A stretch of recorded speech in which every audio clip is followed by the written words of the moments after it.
welcome back to the Chronicles of a Gooner, sponsored by Loserpool with me, Harry Symeou. You'll have to excuse the poor sound quality on this edition. I am recording this on my mobile phone because I'm all over the place with work today, travelling, and I'll be on Love Sport Radio for the A Little Bit Arsenal show this evening between 7 and 9 p.m, meaning that by the time I get home tonight, it'll be after 10 p.m, and to make you guys wait until Friday, given that we're supposed to release Thursday podcasts, would be just wrong, wouldn't it? So I'm not going to do that. Manchester United 2, Arsenal 2, and I think I've now just come to accept the fact that no matter how many times we take the lead, no matter how many chances we create, and no matter how poor Manchester United are, we just don't win at Old Trafford, do we? It seems as though we're cursed there. I want to start off by talking about Unai Emery's team selection. He kept with the same system that served him so well at Bournemouth and, of course, against Tottenham last Sunday. The suspension of Granit Xhaka last night meant that Emery was forced to make at least one change in personnel. He, in fact, made two. Aaron Ramsey and Matteo Guendouzi came in for Xhaka and Mkhitaryan. Now, interestingly, Aaron Ramsey captained the side despite the fact it looks like he'll be off in the summer. Credit where it's due, though. It's got to be said, he's remained professional at all times. I feel like he's battled for the calls whenever called upon, and Unai Emery clearly believes that to be the case too.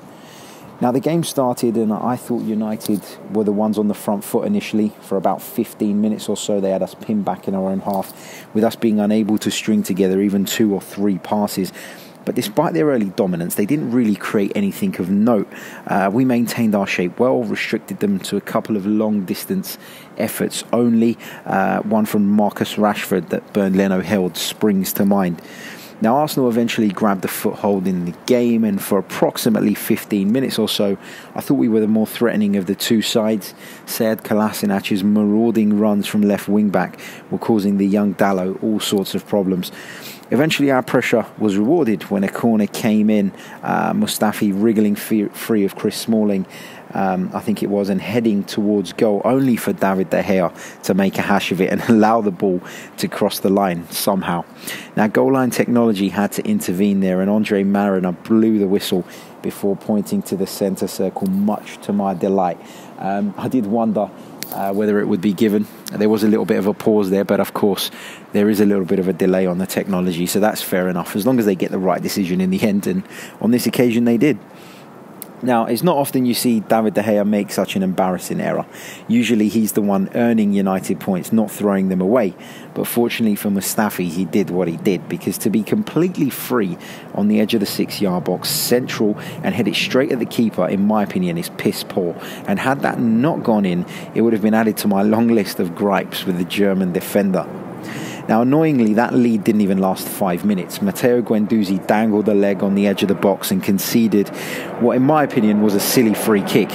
Yes, the United players engineered the foul, but why give him the opportunity to do so? We're playing at Old Trafford, which automatically means you're playing against 12. So I just felt that was a little bit naive on Guendouzi's part. That's not to say he didn't have a good game. I thought overall he played very well. But there were certain moments in that first half where he gave the ball away extremely cheaply. And that, combined with conceding that free kick, really wound me up, if truth be told. I know he's only 19 years old, and so a performance like that at Old Trafford shouldn't be sniffed at. But he clearly still needs to grow up a little bit and mature as a player. Now, those who go around talking about him as if he's the finished article aren't doing him any favours, in my opinion. He's still not in a position where he should be starting ahead of Granit Xhaka, in my view, when all are fit and available. He's a great prospect, but let's not get carried away just yet. It's something I've said repeatedly throughout this season. Agree, disagree, let me know. Tweet me at Chronicles_AFC and let me know what you're thinking. Now, going back to that free kick, though, which led to United's equaliser, I was literally tearing my hair out when that went in. Leno's made the initial save, parried the ball wide as all goalkeepers are coached to do, but nobody in an Arsenal shirt reacts anywhere near quick enough. Herrera, offside it has to be said, is the first to get there, cuts the ball back across the penalty area with zero pace on it, and Iwobi at the front post and Rob Holding, in my view, are both caught napping. You've got to deal with that. You've got to get it clear. You cannot afford to concede such soft goals in this division and expect to be somewhere come the end of the season. Being pegged back so soon after you've taken the lead is always frustrating, but to concede in that manner drove me absolutely nuts. Shortly after that, Rob Holding was forced off with an injury which looks pretty serious. There's no confirmed news on it at the time of recording, but I fear it's one that could keep him out for a while. And with no recognised centre-back on the bench, Unai Emery had to turn to Stefan Lichtsteiner. Now, the Swiss came on and slotted in as the right-sided one of the three, with Mustafi moving into the middle and Socrates out to the left. Lichtsteiner hasn't been great when called upon lately, I don't think anyway, but I thought he did okay last night. Perhaps he's more suited to the centre-back role as opposed to that of a right-back or a right wing-back these days. Don't know, that remains to be seen, I guess. But late on in the game especially, his experience showed as he ran down the clock towards the end, faking a head injury in order to take this thing out of Manchester United. He was definitely faking that.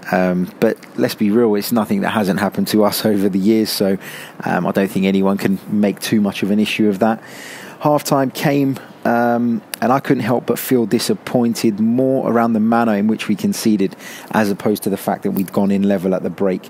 The second half began, and as usual, Arsenal seemed much better after the restart. The ball was moving quicker. We were getting more bodies forward in support of Aubameyang, but unfortunately Aaron Ramsey never made it back out. He was replaced at the break by Henrik Mkhitaryan, who I thought was excellent, and that was probably his best display for a while. It was as though he had a point to prove against his former club. It was the Armenian, in fact, who linked up with Lacazette to put us back in front with just over 20 minutes of normal time remaining.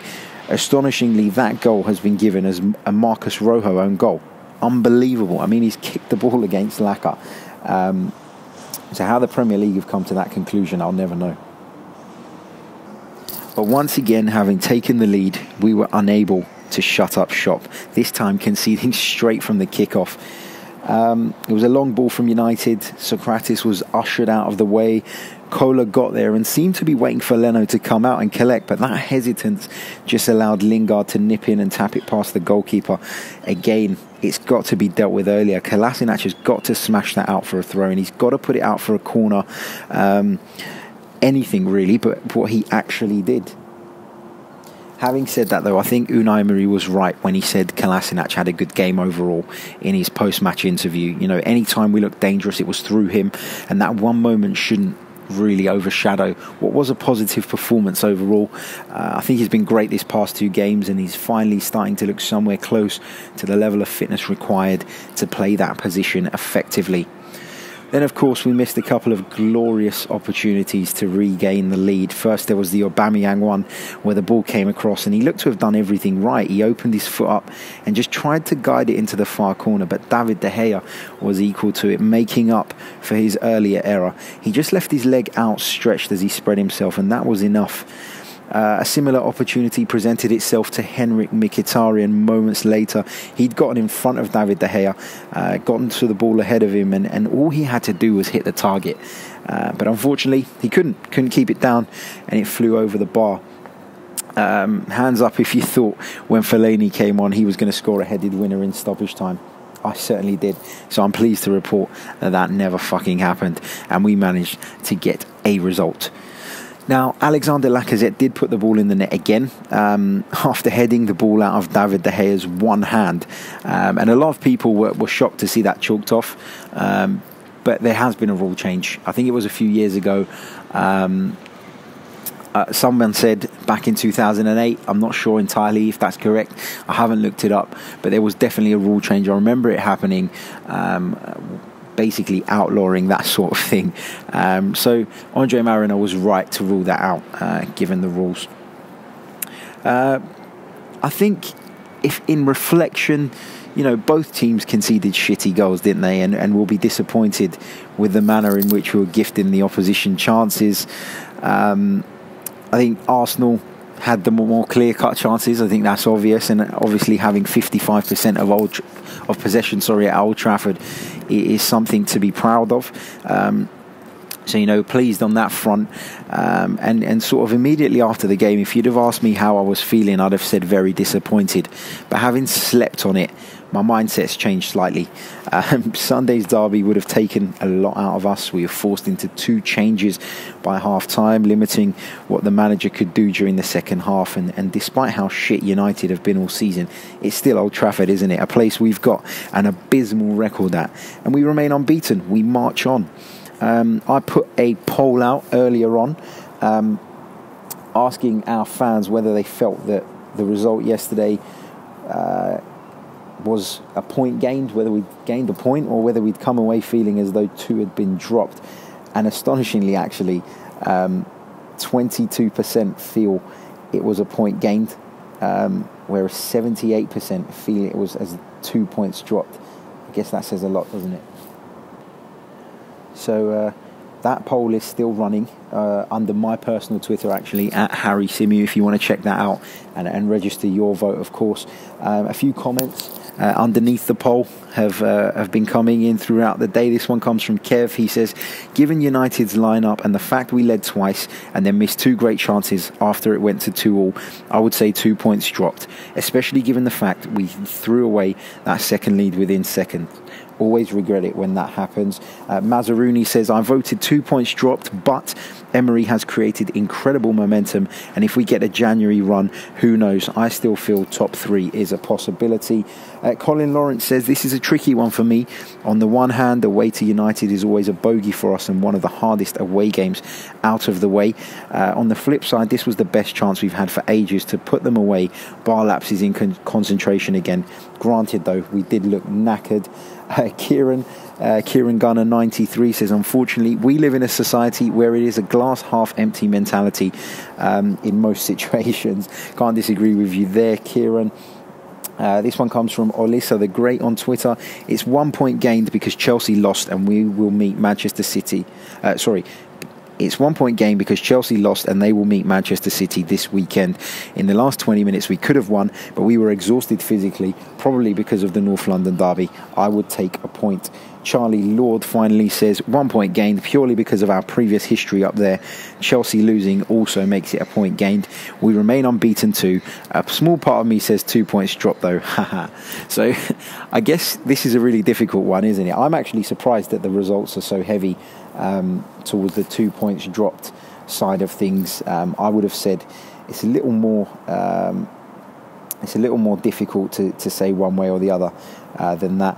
So yeah, we'll see how that poll ends up. Now, we've got a few listener questions in as well. I'm just going to pick a couple. This first one comes from Mr. DJ at Expat Gooner. He's a long-time supporter of the show. So thanks very much for getting involved again, my friend. He says, do you think Czech will get back into the first team for league games, barring injury to Leno, or are his chances down to just cup games now? I think Bernd Leno's actually cemented his place in the first team now. I think he'll be the number one going forward. I think his ability on the ball is something that Unai Emery really, really values. And you've seen him sort of coming out wide to make options for the centre-backs when their sort of options further forward are limited. So I think Emery really likes that about Leno, and I think that is probably what stands him in good stead to hold on to that number one position. He also asks, do you think the FA will retrospectively ban Fellaini for pulling Guendouzi's hair yesterday after the referee missed it? Honest answer is no. I don't think the FA will do anything about it. He is a Manchester United player at the end of the day, and we've seen over the years that they do get special treatment. I don't care what anybody says. So the answer on that one is no. Graham Sutherland says, Harry, I'd like to hear your views on that poor man Zaha, Alex Iwobi, rare end product, and I think we must have someone who can score a goal in that position. Let's give Maitland-Niles or Smith Rowe a chance. Graham, I agree with you that Alex Iwobi's performances have dropped off lately. He started the season really well, didn't he? And we were all talking about how he was our most improved player. But yeah, the performances have dropped off. He's not been as effective these past couple of weeks. But what Alex Iwobi does give you is a lot of hard work and a directness when he has the ball at his feet. He drives at teams, something that not a lot of our players do. And also, of course, you know, I've said it already, but the work rate is something Emery really, really values. He's able to dig in. And so I think he will continue to be in Emery's good books. But I think the fact that he's been hooked off so early in the last couple of games kind of tells you that maybe Unai Emery recognises that he's going through a bit of a bad patch in terms of his form. Right, that brings us to the end. Thanks very much to all those who have contributed, sending in your questions or comments. Sorry I didn't get through to all of them. I am really pushed for time today. As you can hear probably from the background noise, I'm currently travelling on a train, so I am being forced to record it on my mobile phone. So again, apologies for the sound quality. It's probably an aeroplane you can hear in the background now, flying over us. God, it's loud. You can enter our competition that is currently running for the chance to win some Arsenal memorabilia. All you need to do is subscribe to us on YouTube, The Chronicles of a Gooner, and subscribe to us on iTunes if you are an Apple user, of course. Leave us a review on there. That's really important. And once you've done both those things, if possible, of course, do send me a DM via our Twitter at Chronicles_AFC so I know it's you that's done it, because as I said on last week's show, we don't always get a notification every time somebody does that. And those of you who do will be entered into the draw. And during one of the shows next week, not sure which one yet, we'll be announcing the winner, collecting your details and posting the prize out to you. Now, don't forget, the Chronicles of a Gooner is sponsored by Loserpool, a fantastic new betting game. Check them out, loserpool.com, for more information. And we'll be back on Tuesday with a review of the Huddersfield Town game. Until then, guys, take care.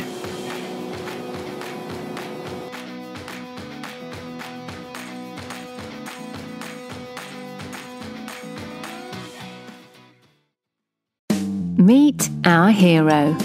He's a smart guy who loves sports and loves outwitting other people. Our hero needs to show the world his mastery of the game. Our hero does this by playing games at Loserpool. Our hero is you. Loserpool has 2 games.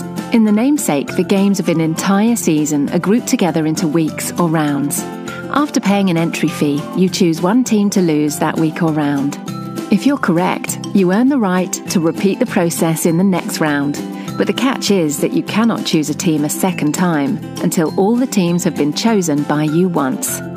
If you're knocked out early, you may re-enter the same pool by paying a penalty to make it fair for the other players. Or you may wait until the next pool starts in a few weeks. Razorpool is similar to Loserpool in that the games of an entire season are grouped together, but in this case, you pay the entry fee and predict the outcome of all the games in that week or round. You will be ranked against all other players according to your accuracy, and at the end of each round, a predetermined percentage of players will be eliminated. There is no option to buy back into a pool if you are eliminated, and so you will have to wait until the next pool starts to play again. In both games, the prize money grows very rapidly. The pool is allocated to the last man standing, or, to add a little drama, to a small surviving group if they vote according to predetermined rules. Loserpool is about community, friendship, fun and rivalry. Discuss and debate the games and events of the week with players from around the world. Invite your friends and co-workers into your own sub-pools and see who can outsmart the group and earn bragging rights. This is your moment. Create an account. Show your sports genius. Be the hero.